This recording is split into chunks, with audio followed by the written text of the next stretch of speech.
It's January 8th, 2026, 4 in the morning. And if you're looking at the charts, you know they are bleeding out. Today, we are going to make sense of the chaos. This is the Great Crypto Purge. So let's just get straight to it. Greetings. If you're watching this, you survived the night. And while you're still kind of processing the shock of it all, I'm here, glued to the screen, to tell you what the numbers are saying now that the panic is settling. So, here's our game plan. We'll look at the morning after, then dig into what caused all this, Wall Street's role. We'll look at the brutal numbers, see if we can find any signals in the noise, figure out how to navigate the aftermath, and finally, what to watch for in the next 24 hours. All right, first up, the morning after a purge. It's 4 a.m., the dust is just beginning to settle on the crypto market. The screens are still bright red, but the worst of the storm seems to have passed. You know, if you had to find one single word to describe what happened over the last 18 hours, this is it. Purge. This wasn't just a dip. It wasn't a little correction. Nope. This was a violent, forceful cleansing of the entire system. So what lit the match? How did this firestorm actually start? Well, turns out it was two major catalysts that hit all at once, starting with a very, very calculated move from Wall Street. Okay. So this is absolutely critical to understand. On the surface, Morgan Stanley filing for Bitcoin and Solana ETFs sounds amazing, right? But the devil is in the details. Or, in this case, what they left out. No mention of staking.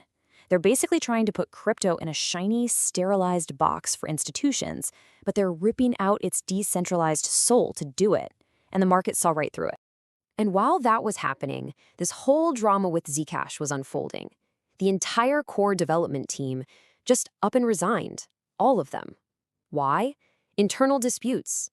And this wasn't some minor hiccup. This was a total crisis of confidence. The market reacted instantly, sending ZEC's price into a nosedive, down almost 16% in just a few hours. All right, now for the hard part. Let's look at the carnage in numbers. This is where we see just how deep the cuts really are. And there it is, the big one. Bitcoin didn't just test $90,000, it smashed right through it. We are now in very, very dangerous territory, hovering just below that crucial line. Now, this is how the big money reacted. We're talking about almost $500 million pulled from Bitcoin spot ETFs. When the institutions get spooked and run for the exits like this, it creates some serious, serious downward pressure. And this is the purge itself. Another $477 million gone. Poof! These are all the traders who were betting with borrowed money that the price would go up. They got wiped out, utterly liquidated. Okay, that was the damage report. A lot of red. But inside every crisis, there's data. There's information. So it's time to tune out all the screaming and look for the real signals in the noise. And this really is the multi-million-dollar question right now, isn't it? While everyone else is hitting the panic button, is this a moment of extreme danger, or is it a golden opportunity? Let's see what the data says. So first, look here. The Fear and Greed Index is at 28. That puts us squarely in fear territory. And you know the old saying? Be greedy when others are fearful. This is a classic contrarian indicator. It suggests the panic selling might be getting overdone, and the smart money is starting to sniff around for bargains. And check this out, a classic flight to safety. Bitcoin's dominance is on the rise. Think of it like a storm hitting a city. People run from the smaller buildings, the altcoins, and they rush into the biggest, strongest skyscraper for shelter. Right now, that's Bitcoin. But here's a really interesting counter-narrative. Underneath all the chaos, just look at what Solana is doing. Forget the short-term price. The fundamentals are that giants like Visa and JP Morgan are still quietly building on it, turning it into their core settlement layer. That tells you a whole lot about its long-term strength. So, with all that in mind, how do we play this? What comes next?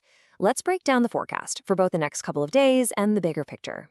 Okay, for the next 24 to 48 hours, I'm watching three things. First, Bitcoin is likely heading for $88,000 to fill a key gap on the charts. Second, be really careful with anything AI related. Those tokens are tied to a massive gamble on NVIDIA, and if that gets shaky, they could be the first to go. And finally, here's a wild card. Keep an eye on FRNT, that new stablecoin from the state of Wyoming. Scared money might start flowing there. Now let's zoom way out. We're entering a brand new phase, the dawn of the institutional era. There's new leadership at the SEC, and that's a huge deal. Yeah, the big crypto bills might get delayed, but make no mistake, the entire structure of the market is being rebuilt to favor the big institutions. And this purge, it's just speeding that whole process up. But let's bring our focus right back to the here and now, because there is a single event, a ticking time bomb, set to go off in the next 24 hours that could change everything we've just talked about. The entire market, everyone, is holding their breath. The next big swing for crypto doesn't depend on a tech update or an ETF. Nope.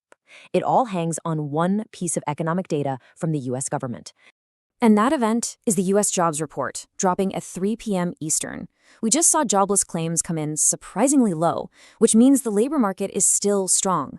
So if this full report comes in hot, meaning a lot more job growth than expected, it would be pure poison for the market. It would absolutely kill any hope of the Fed cutting interest rates, and it could easily send Bitcoin into another nosedive. So that's where we are. We just survived an internal purge, and now we're completely at the mercy of the big macro picture. The key takeaway today is this. In a market full of sharks, it's not about being the strongest. It's about having the conviction and the cash to just hold your breath under extreme pressure. Because in this game, trust is a luxury. The only thing that's real, the only thing that keeps you from becoming someone else's exit liquidity, is liquidity itself.